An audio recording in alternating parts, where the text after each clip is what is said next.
I don't think we need any more introductions than we've already given out. It is your boy Colin C back from the Crypto Boys, and we have my brother Chase, the lawyer, the head honcho, who's been getting us through this Voyager issue since the beginning. We've checked with everybody. He's done a lot of research. Today we have a lot on the docket, so we are going to get down and get into it right away without any sort of delay. We're trying to get right into it. If you guys could hit the like button to push this out to more people, it makes a huge difference for everybody out there stuck in this absolute shithole mess that is Voyager. And also subscribe to the channel if you haven't. The Crypto Boys are always sending out great content every single day and week, and you guys, we would love to see you guys on our journey with this crypto. All right, guys, let's go ahead and get into it right away. As most of you probably know, but you probably haven't read it in detail yet, we have for you, is that the decision has been made. You're going to get your USD back, but it doesn't stop there. There are a lot of issues and a lot of questions with this decision. That's why we brought Chase back in, the expert, to let us know exactly what the judge decided in his issue and issuing this decision of what exactly is going to happen. So we're going to go ahead and get back into it, and we're going to let you know what's going to happen with your USD, what you can expect with your crypto, and how you're going to get your crypto back, what we think you may get back or may not get back, and really what Voyager is saying about your crypto in the grand scheme of things. It may surprise you. All right, guys, the first thing we're going to get into is down to the desktop, and we're going to go over the decision the judge actually made and exactly what he wrote. This is going to be the most important article that you see. Obviously, I'll put the court docket below, and you guys can read all that, everything you want, but we'll go over it too here. All right, guys, let's go ahead and get into it. All right, Chase, I'm going to bring you in real quick. Why don't you just give us a little bit of an overview before we get down to the actual desktop and the actual ruling? Anything you want to say beforehand? Yeah. Well, I read the decision in full today, and well, the overview is you're going to get your U.S. dollars back, so that's good. Yeah. It's going to be fairly soon. So they weren't lying saying that, not to interrupt you, they weren't lying. They're saying that, okay, we had USD here and we just we shoveled your money straight into an FBO account. We've already went over that in this bank, and that's exactly what they did. Yes, they're admitting now that which I don't know, they've never really taken the position that it wasn't your money, but they're saying those assets were not theirs. It was being held basically in a bank, and that's what's FDIC insured, and that those assets should go back to the customers and are not part of, I believe in the ruling they call it an estate, but yeah, it means the bankruptcy proceeding. Well, and the FDIC insured is just on the bank, so it really means the FDIC insurance, as we've said before, means nothing to us. It would help us as far as your crypto means nothing to you guys. Yeah, nothing. But as far as US dollars, it doesn't either, because the bank would have to go under for us to get any of it back anyway. Correct. The bank would have had to fold at some point, and that, not going to happen. Not going to happen. No. Okay, so let's go ahead and get down to the desktop and see what we've got going on. All right, here is the decision. I want you can go ahead, and I'm going to have you go over the decision. I'm going to shut up, and I'll interject when I can. Okay, well, I'm going to hit the high points in the decision, and Colin we can go over some specifics. They did was, you guys get your USD back, which is great. They were very careful in the decision. If you read the decision, you'll get to the last paragraph where it says, basically the judge is painstakingly going through to have this decision not be precedent. And what that means is, other courts should not use this as a precedent or as an authority saying this is how we should handle your crypto, because how they're handling your USD and how they're handling your crypto are different. Actually, very different. So yeah, so the judge is already saying, we're kind of starting at the bottom and moving back up. So the judge is already saying, hey, listen, other people, Celsius, other platforms, do not use what I am ruling on here as something that should be used in the future as precedent, because this has nothing to do with getting people back their crypto. Right, because this this was simply about your U.S. dollars and that money being in the bank. Now he was very good about saying, there was no counter who basically would be representing you guys. There was no one there to argue that your crypto was yours and Voyager was just holding it for you, that it wasn't their assets, or the legalities in that. There was no one to argue that position. That wasn't the question in front of the court. And what he was saying is, I don't want people taking this and thinking, well, now I think crypto is the same as a USD that's being held in the bank, because it's not, and he doesn't want that to be precedent binding. Because I'll let you in on a little secret. Legal writing is mainly simply just plagiarism. So that kind of puts us into, Chase, is this paragraph here that I want to lead us into is, so you're saying that US dollars, right? Voyager, they're like clearly like, I don't want it. US dollars aren't mine. That's in the FBO account. That's the customers. It's not ours. However, Voyager is 100% saying your crypto is ours. Yes, that is correct, right? Your crypto is their asset, and you have an unsecured interest in that asset. But basically, in all those boxes you checked for the agreements, in there was a paragraph that actually we probably discussed on the first one. We didn't know it was there at that point, but I said that I thought it was probably there, and it is there, and it's highlighted on your screen right now if you go into the decision. But it basically says you're giving your crypto to Voyager to do what they want with, and it's at your sole risk. So basically they're taking no risk, and whether or not that's legal and whether that's going to be challenged in court, it probably will be, but that was not what today was for. And the judge was trying very hard to say that's not, I don't want someone using this to say this is how I view the crypto, because it's an issue of first impression, and in the legal world that means basically no court's dealt with it. So we don't have precedent to look at to tell us how they've done it before. So do you think the judge understands, and I think he does by this decision, how important his decision is going to be coming up when he gets to the crypto piece? Or what's going to happen then? Like, because we already know we're getting our USD back. We've already went over that enough. You're getting it back. We're going to go over a couple things with it here soon. But the crypto piece, how is the judge going to take this? He may not even know anything about crypto. That's correct. What they know about, because really a judge is not, when a judge is making a decision about a case, judges, there's actually a rule, at least in Iowa, where you can't do any outside research as a judge about the case. So he can't even research it. He's supposed to, what a judge's supposed to do is hear what's in front of them in the court, in the exhibits, the attorney arguments are just kind of more there for the jury and the judge, but they're not really argument. What's testified to and what the exhibits are, but you're not allowed, as a judge, to say, okay, I want to research this topic from today, so I go home and do it and have that go into your decision, because that was not presented in front of you. So really, even if you do know something about crypto, you're not supposed to research it anyway. So you're not supposed to use it anyway. So that's kind of whatever. But you can see here, basically, like Chase said, and I want to reiterate this because it's very important, the first one we ever did and got some flack for, which is fine, some people throw some stuff at us on YouTube, whatever. But this paragraph right here is something you said is probably in there. You probably signed it and you didn't even read it, which none of us probably did. And here it is right here.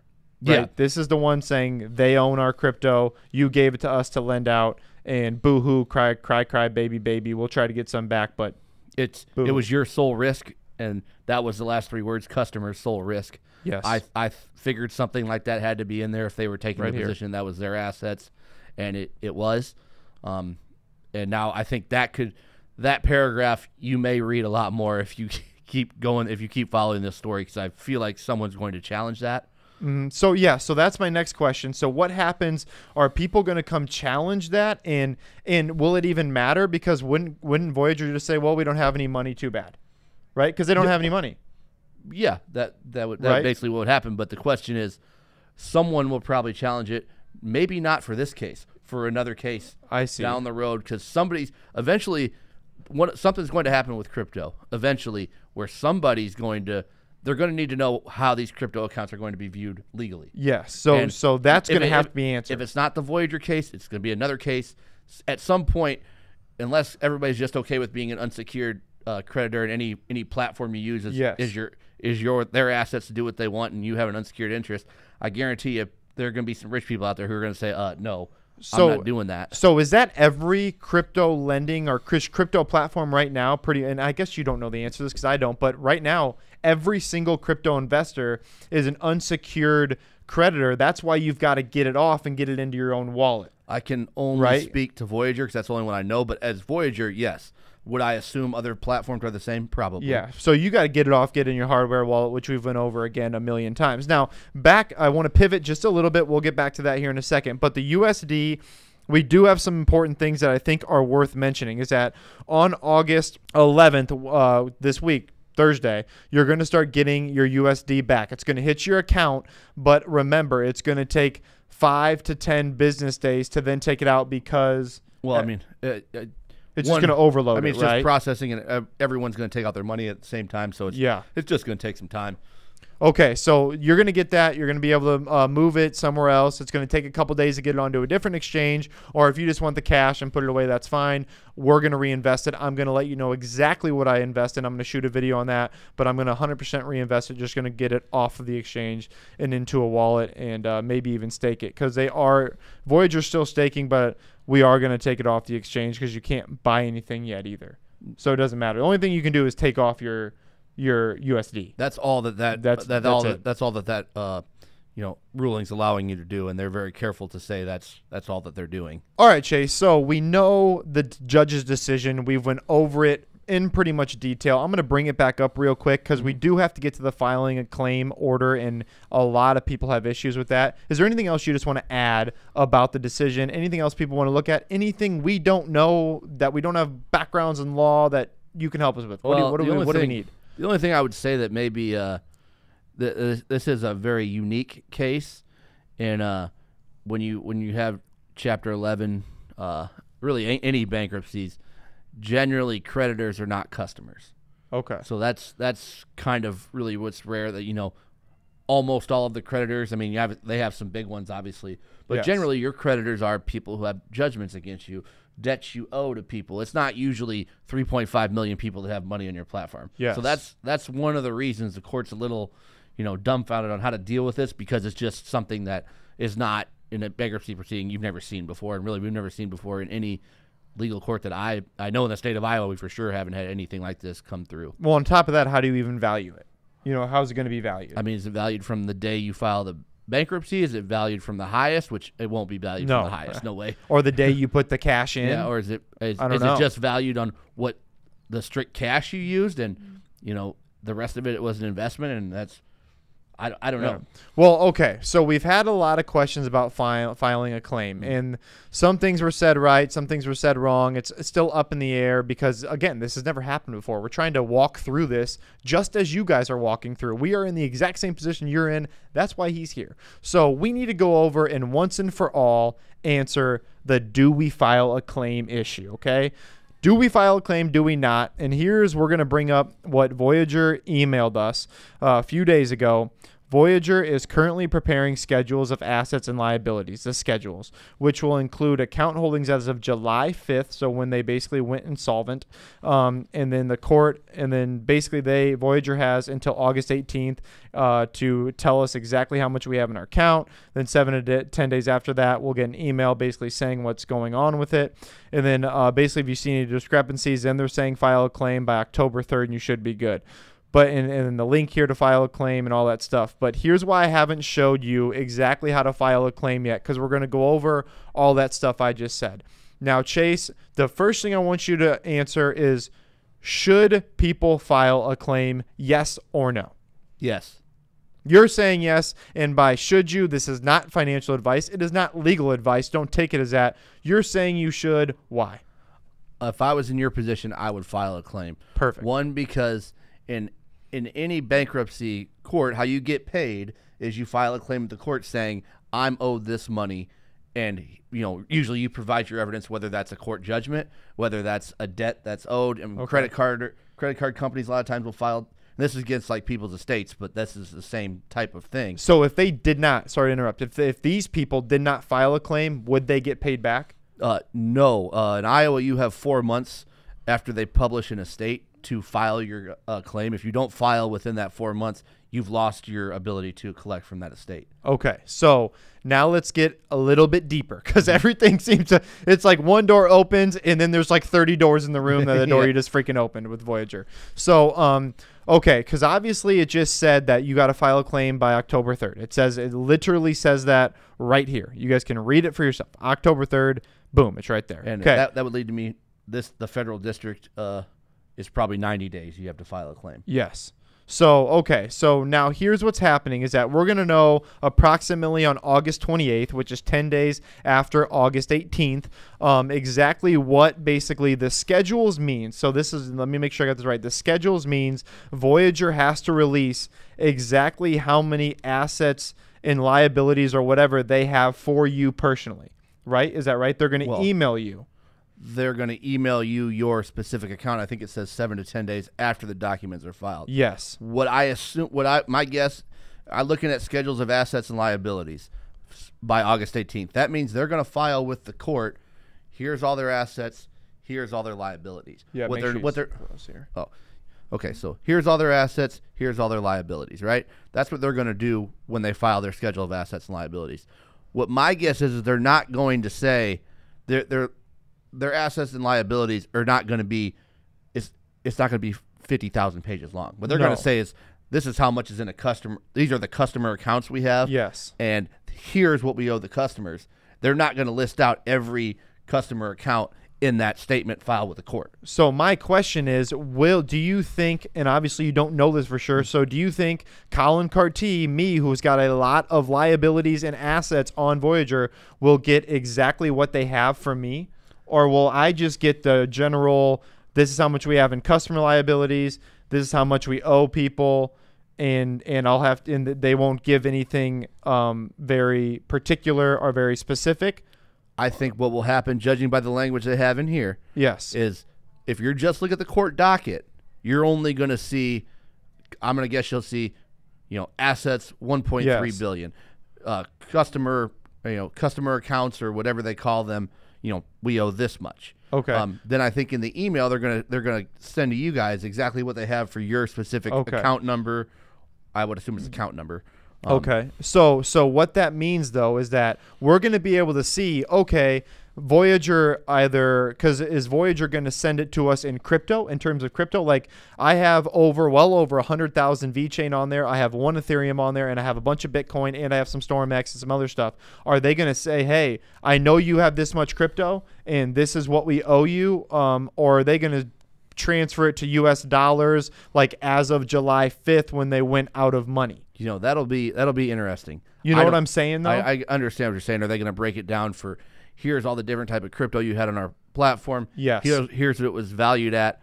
I'm going to guess they're going to use values as of July 5th because crypto is too volatile to you got to pick a date and stay with it. Yeah, well, and that's 90% down for most people. That's 90%. Like at one point in time, just saying for me personally, to give you guys an idea, my VeChain was worth well over $30,000. It is now well under $3,000. Well, you know what I'm saying? Yeah. And I've put way more than 3,000 in it. So it's like, what do I do when I'm up 300%, but now I'm down 90% or whatever? I think it'll be interesting to see, one, how they send you guys an email, what kind of format it comes in. Yes. And, do they break it down crypto?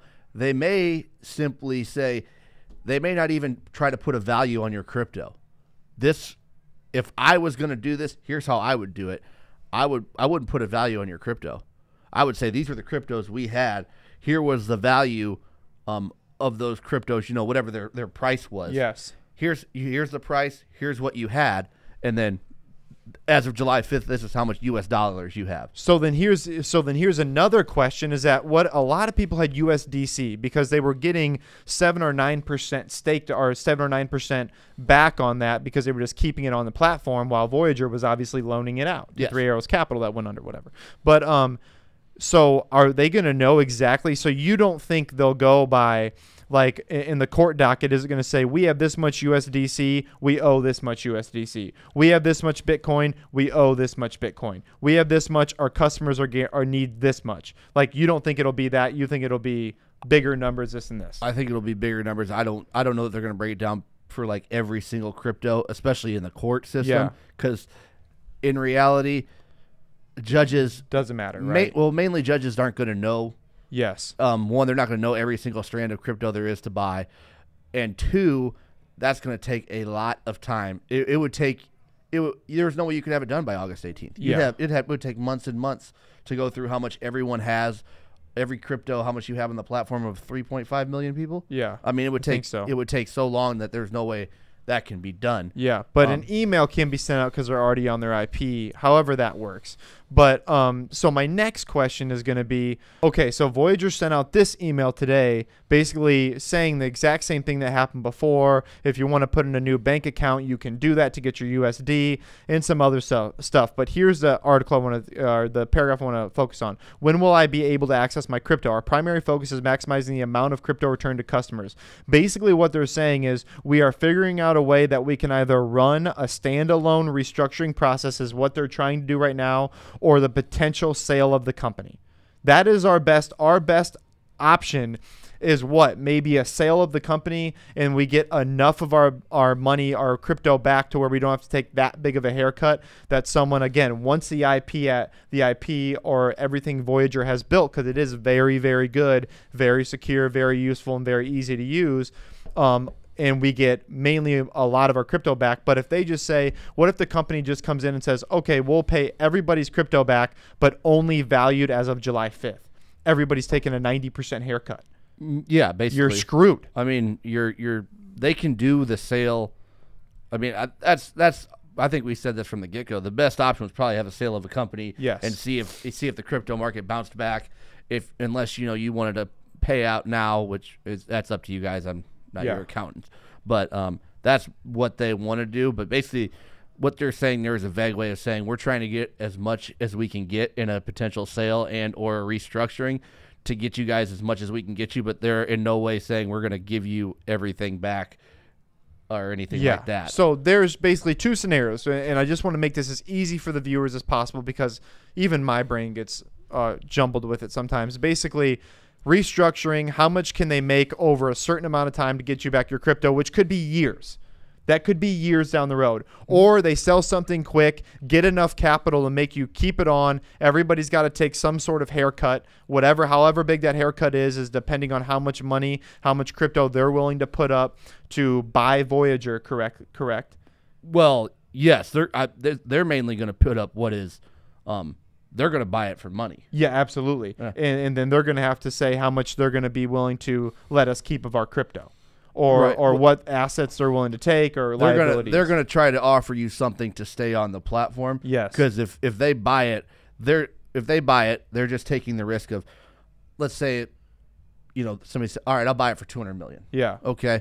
Bought it for $200 million. They're hoping you keep all your crypto assets on there. But if everybody cashes out, that's a bad deal for them. So they're making a calculated risk to say, okay, even if 1 million people cash out, we still have 2.5 million people on this platform. Crypto bounces back. Now we just made our $200 million back like that. Okay, and it could be, too, if you get anything from 3 Arrows Capital back, which looks almost bleak to zero, right? What I've seen, I mean, that's almost gone. So, all right, so filing a claim, back to filing a claim, here's what we're going to do. The Crypto Boys are going to file a claim. We are going to file a claim after we see exactly what Voyager tells us they have of our crypto in our account. And if it's wrong, or if we disagree with it, let's say they give us the prices of July 5th, and we're like, hell no, we're down 90%. Then we're going to file a claim of exactly the dollar amount that we put in to Voyager. So not our prices that it was at its highest, just the cash we have into Voyager. Does that sound like a good plan to you? Is that what you would do? That's what I would do. Okay. Am I guaranteeing if you say I put, just for somebody can visualize yes, it. Yes. Let's say you put in 20,000. We'll use easy numbers. Yes. And you've taken a 90% haircut. So they saying you had 2,000 on our platform. Yes. Just because you file your claim for 20,000 does not mean you're going to get 20,000 back. But you're saying to people, it is better that you do file a claim and at least put it out there in whatever space you're supposed to, saying, hey, I put $20,000 of my own money in there. I understand it's worth less now, but I put 20 grand in, and at least let them know that, versus just being like, whatever, just give me the $2,000. Yes. Okay. I would do that because that happens all the time. You put in a normal bankruptcy proceeding, let's say someone files a claim, let's just say $10,000, and let's say the estate's got a bunch of claims and there's not enough to go around. Maybe they call you and say, hey, we can pay you $4,000 right now. You can take it and be done.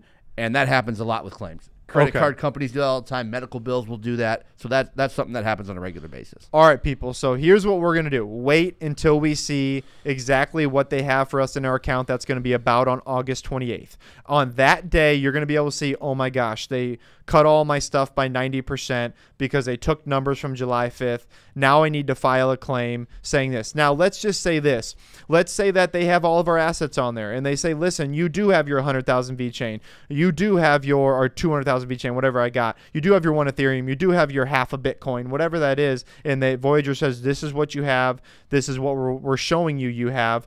Do we still need to file a claim? Because what if they, I mean, because you have to file it in US dollars and we're dealing with crypto, so you can't file a claim with crypto because they only use US dollars. So what do we do then if it's right? Do you still file a claim anyways?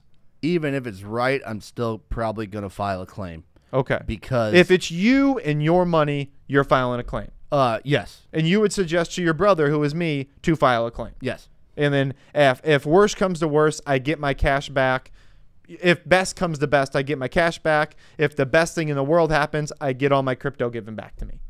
Right, but I would still tell you to file a claim regardless if we were on this podcast or if we were talking out in the hallway. Okay. So you guys heard it right there about the claim. That's what we're going to say. We went over the USD. We went over everything. Chase, this got a little longer. It was so good bringing you on. Again, guys, you got to give it up for him in the comments. Like, this is huge. You're not getting this anywhere else. You're not paying a lawyer. How much would you charge an hour? Just quick. $300 an hour to come in here and sit here. He's done 5 videos. I don't have $1,500 to pay him, and he can drive and all that stuff. So just give him a like, give him a thumbs up. Tell him thanks in the comments below. Give him some hateful remarks, too, for all you haters out there. That's but, fine. whatever. We're used to that. I just got one thing. Tell my mom, I'm sorry I didn't get dressed up. I was at the grocery store and forgot I had to be here. So he was in court all day, went to the grocery store. I called him at the grocery store. I was like, dude, you're supposed to be here at 6 to write this video. He's like, oh, shit, I got to get over there. So I came right away, but that's the reason, because if I don't dress up, my mom does give me crap. So here we are. All right, guys, that's all we've got. Chase, is there anything you want to add to anybody out there? Say it now. Otherwise, hold your peace. File a claim, because even if it becomes not necessary, the court doesn't know you have a claim until you file one. Okay, perfect. And you're saying file one for the amount of cash you put in. That's what you would do, and that's what you would suggest your brother does. That's what I would do, yes. Okay. All right, guys, you heard it here first. If you have questions, as always, put them down below. We're trying to help you guys out. We're trying to help us out, trying to help out the eco space and the crypto world as a whole. If you guys have any other questions, let us know. But as always, we do appreciate you guys rocking with the fittest crypto channel on YouTube, and we are out.